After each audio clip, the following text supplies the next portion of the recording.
हम पढ़ रहे हैं सॉल्यूशन लेसन। गुड मॉर्निंग बच्चों, ये आपके सॉल्यूशन लेसन का 15वां वीडियो है। हम पढ़ रहे हैं सॉल्यूशन लेसन में विलियन के आंशिक गुणधर्म, विलियन के अणु संख्या, विलियन के आंशिक गुणधर्म। विलियन के आंशिक गुणधर्म में हमने पढ़ लिया नंबर 1 वास्तव में आपेक्षिक अवनमन,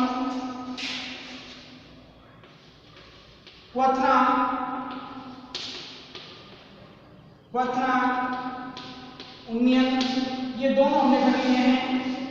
आज हम पढ़ेंगे हिमांक अवनमन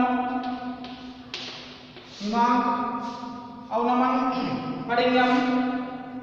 और नंबर 4 आपका है पराशरण दाब। क्या भाई? पराशरण दाब।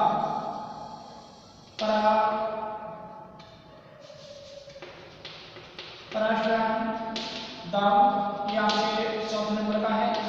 ये दो आपकी कोलिगेटिव प्रॉपर्टी बची हुई है। इसमें कोलिगेटिव प्रॉपर्टी की बात करेंगे हम। इसमें वन टॉप गुणांक लेसन आपका कंप्लीट है। इसके बाद में पिछले वीडियो में हमने क्वथनांक उन्नयन पढ़ लिया था। इस वीडियो में हम शुरुआत करेंगे क्वथनांक उन्नयन का एक न्यूमेरिकल है, उससे शुरुआत करेंगे हम इस वीडियो में। भाई अवनमन का मतलब होता है कमी, उन्नयन का मतलब होता है वृद्धि, हिमांक का मतलब होता है यहाँ पर कमी, और पराशरण दाब आपको विस्तार से पढ़ाया जाएगा। ठीक है भाई, तो शुरुआत करते हैं क्वेश्चन नंबर 1 पे। क्वेश्चन है आपके लिए बेंजीन का क्वथनांक, या आपका एग्जांपल है बेंजीन का क्वथनांक, बेंजीन क्वथनांक 353.23 केल्विन है। 353.23 केल्विन है।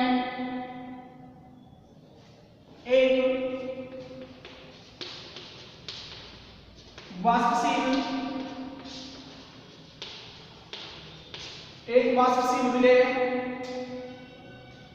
के 1.80 ग्राम को 90 ग्राम बेंजीन में घोलने पर 90 ग्राम बेंजीन में घोलने पर 90 ग्राम बेंजीन में घोलने पर विलेय का क्वथनांक, विलेय का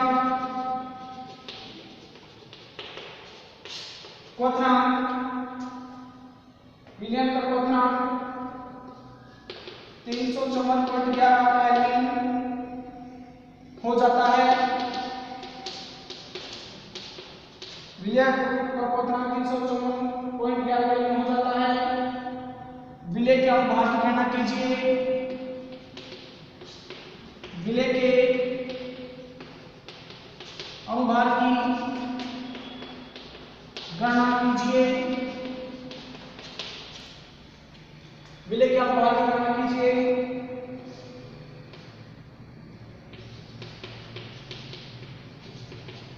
बेंजीन के लिए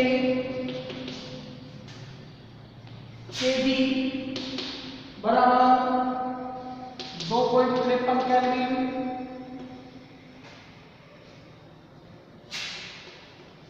किलो जूल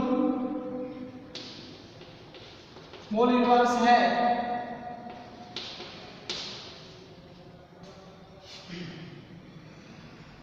बेंजीन का क्वथनांक 353.23 केल्विन है। एक वासिल विलय के 1.80 ग्राम को 90 ग्राम बेंजीन में घोलने पर विलयन का क्वथनांक 354.11 केल्विन हो जाता है। विलय के अनुभार की गणना कीजिए। क्या किसी गणना करनी है भाई, आपको विलय का अनुभार की गणना करनी है और आपको दिया हुआ है केबी का मान दिया हुआ है भाई 2.53 केल्विन यानी 5 केल्विन दिया हुआ है। ठीक है भाई, तो अब आपको यहाँ से हल को और आपको देखो क्या क्या दिया हुआ है भाई, बेंजीन में घोलने पर इसका मतलब क्या है, बेंजीन यहाँ पर क्या है, विलायक है। और एक वाष्पिल विलय कितना 1.80 ग्राम को 90 ग्राम बेंजीन में घोलने पर विलयन का क्वथनांक कितना हो जाता है 354.11 केल्विन हो जाता है। इसका मतलब यहाँ पर समझ आ गई होगी आपको, ये जो बेंजीन है ये है आपका विलायक। क्या है भाई, विलायक है। तो देखो आगे आपका सूत्र है Mb बराबर Kb upon delta Tb into WB into 1000 बटे WA, ये आपका सूत्र है। देखो जो दिया हुआ है, देखो आपने यहाँ पर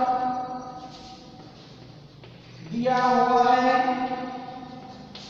क्या दिया हुआ है भाई, केबी का मान दिया हुआ है, आपको स्पष्ट दिख रहा है 2.53 केल्विन, 2.53 केल्विन।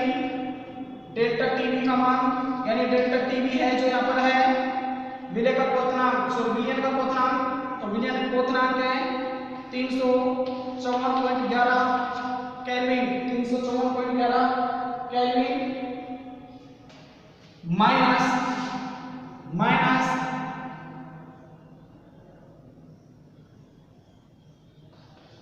353.23 केल्विन। तो टीबी का मान आपको निकालना है यहाँ पर। तो देखो ये कैसे निकाला है आपने, आपका जो आपको मैंने इक्वेशन पढ़ाया था डेल्टा टीबी बराबर TB minus T not be, TB minus T not be, TB minus T not be, T not be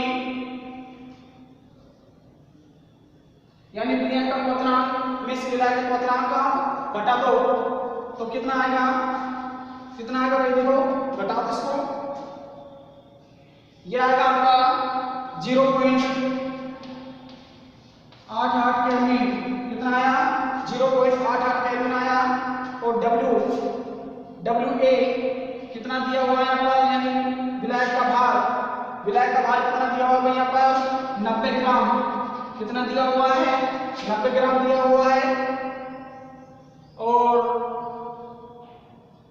विलय का भार 90 ग्राम हो गया और विलय का भार कितना है भाई 1.80 ग्राम, 1.80 ग्राम है, 1.80 ग्राम। आप इसको सूत्र में लगा दो, सूत्र में लगाओगे तो इसे देखो बराबर केबी का मान कितना है 2.53 केल्विन अपॉन डेल्टा टीबी का मान कितना है भाई यहाँ पर 0.88 केल्विन इंटू 0.88 केल्विन इंटू इसकी वैल्यू मतलब इसका जो इकाई है वो नहीं हो किलोग्राम मोल इनवर्स, केल्विन और किलोग्राम मोल इनवर्स है ना। और अब आपके क्या बचा WB कितना है भाई, WB है 1.80 अपॉन WA है 90 इंटू 100। कैलकुलेट करो इसे, कैलकुलेट करो इसे।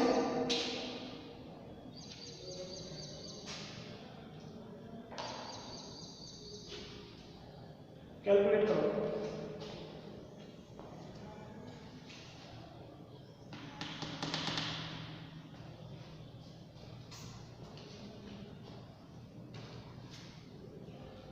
कैलकुलेशन को भाई तो कैलकुलेशन करोगे तो आप यह आ जाएगा 58 ग्राम मोल इनवर्स, 58 ग्राम मोल इनवर्स, 58 ग्राम मोल इनवर्स। ये 90 ग्राम है और ये 58 ग्राम मोल इनवर्स।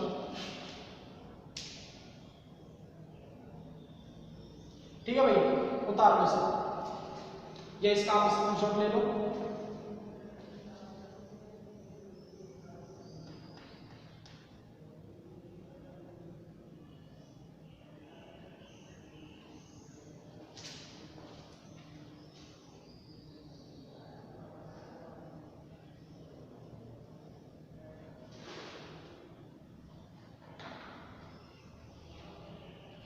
अब पढ़ेंगे हम हिमांक, अवनमन,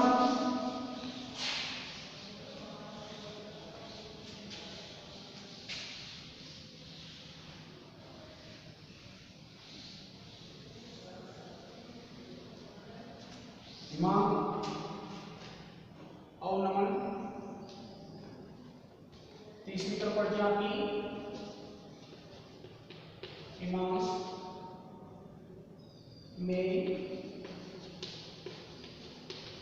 अवनमन। हिमांक क्या होता है? देखो भाई, हिमांक होता है वह ताप जिस पर किसी पदार्थ की ठोस तथा द्रव दोनों अवस्थाओं का वाष्प ताप बराबर होता है, हिमांक कहलाता है। क्या कहलाता है? हिमांक कहलाता है। ध्रुव क्या है? वह ताप जिस पर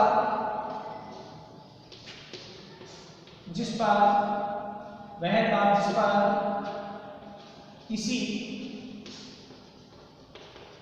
पदार्थ की दोनों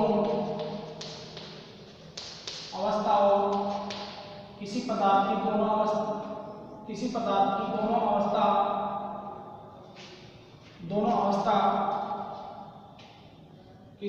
दोनों अवस्था ठोस तथा द्रव, किसी पदार्थ की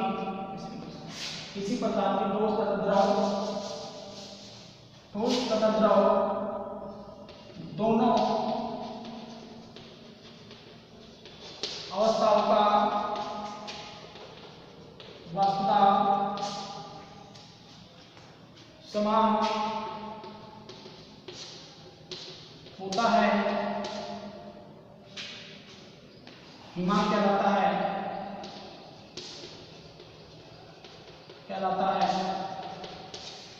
हिमांक कहलाता है। देखो भाई, वह ताप जिस पर किसी पदार्थ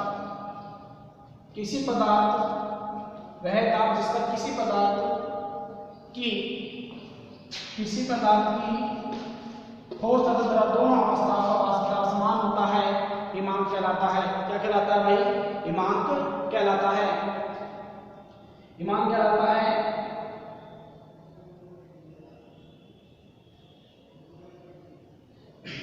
देखो अब क्या होगा, जब किसी अवाष्पशील विलय को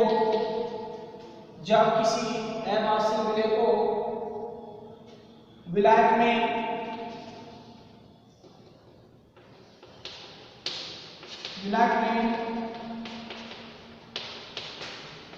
बोलते हैं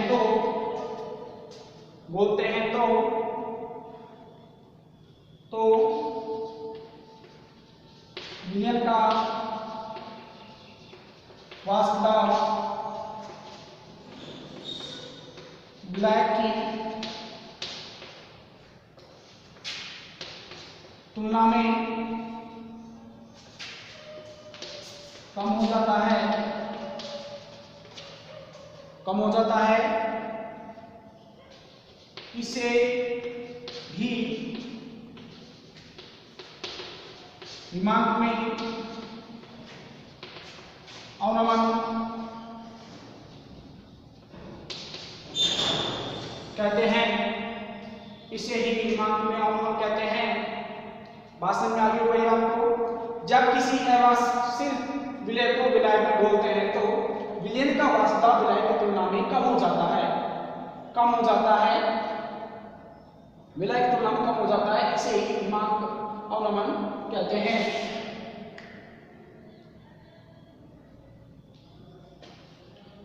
नहीं, इसको आगे इसको कम हो जाता है, इसलिए कम हो जाता है, इसलिए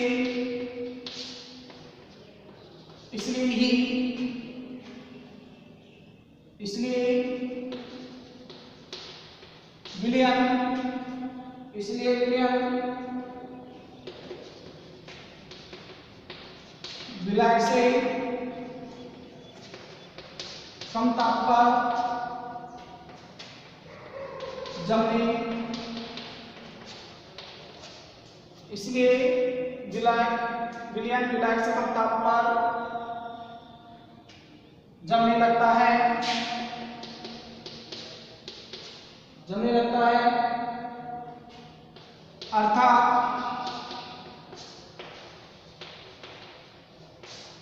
विलयन का हिमांक,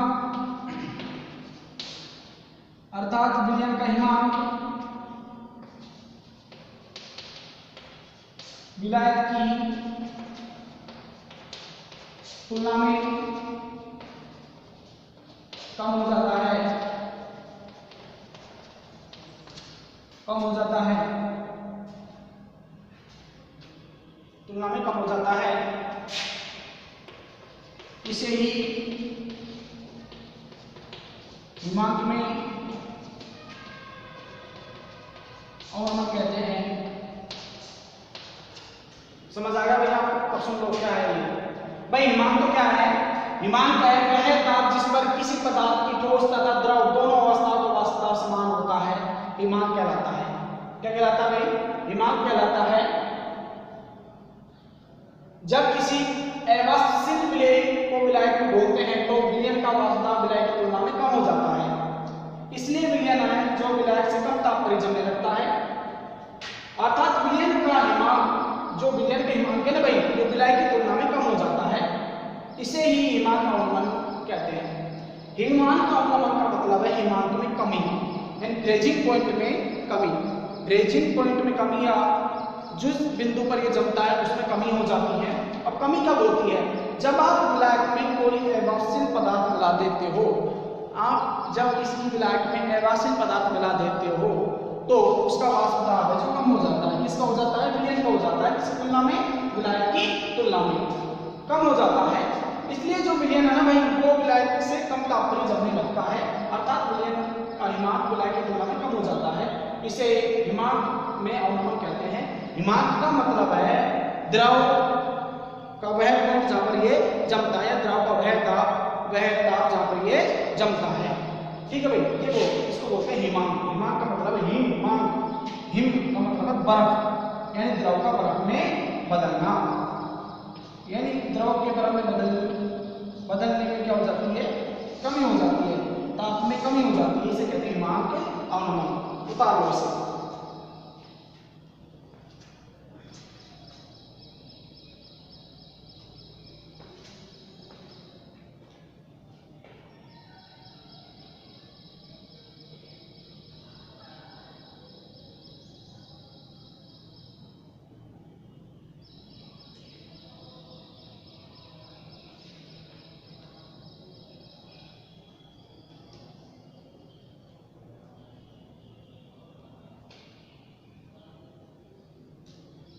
ठीक है भाई, आगे देखो।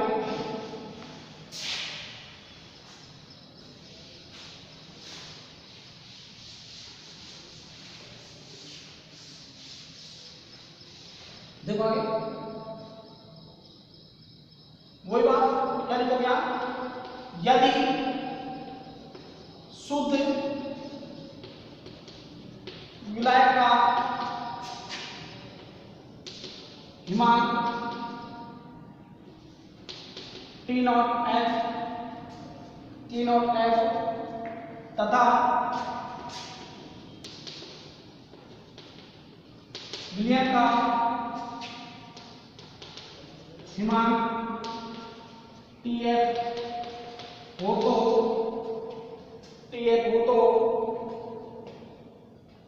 तो हिमांक में अवनमन क्या होगा भाई, डेल्टा टी एफ बराबर T not F minus T F. भाई विलयन हिमांक किसका कम हो रहा है, विलयन का कम हो रहा है, तो इसको क्या किया यहाँ ये बात तो ऊपर ही लिख दो, इसको यहाँ पर लिखो भाई। टी नॉट एफ क्या है, हिमांक इसका विलयन का, और टी एफ क्या है, विलयन का हिमांक। ठीक है, तो डायग्राम बनाओगे आप यहाँ पर।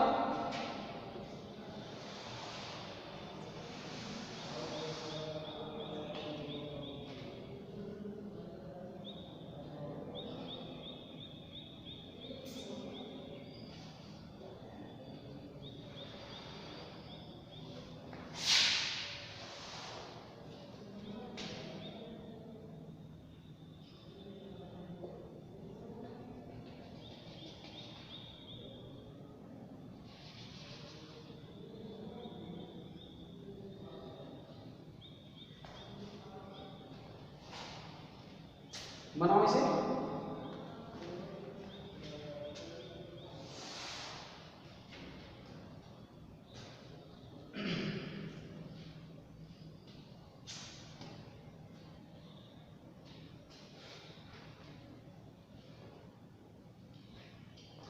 ये जो है ये है विलयन का हिमांक और ये है टी नॉट एफ, ये विलयन का हिमांक, और दोनों का जो अंतर होगा ये होगा डेल्टा टी एफ यानी हिमांक में अवनमन। ठीक है भाई, हिमांक में अवनमन। ये जो वक्र आपको दिखा रहा है और ये दिखा रहा है विलयन, ये जो है ये है विलयन। विलयन विलय से पहले ही जम रहा है, पहले ही जम जाता है ये विलयन यहाँ पर, विलय यहाँ पर ये जम जाता है। इसको बोलते हैं डेल्टा टी एफ को हिमांक में अवनमन, हिमांक में अवनमन। वाष्प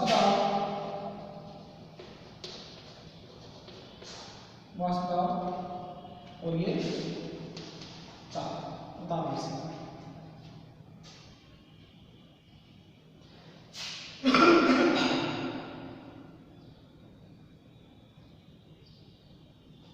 इसको ए दे दो, इसको बी दे दो, उतार दो।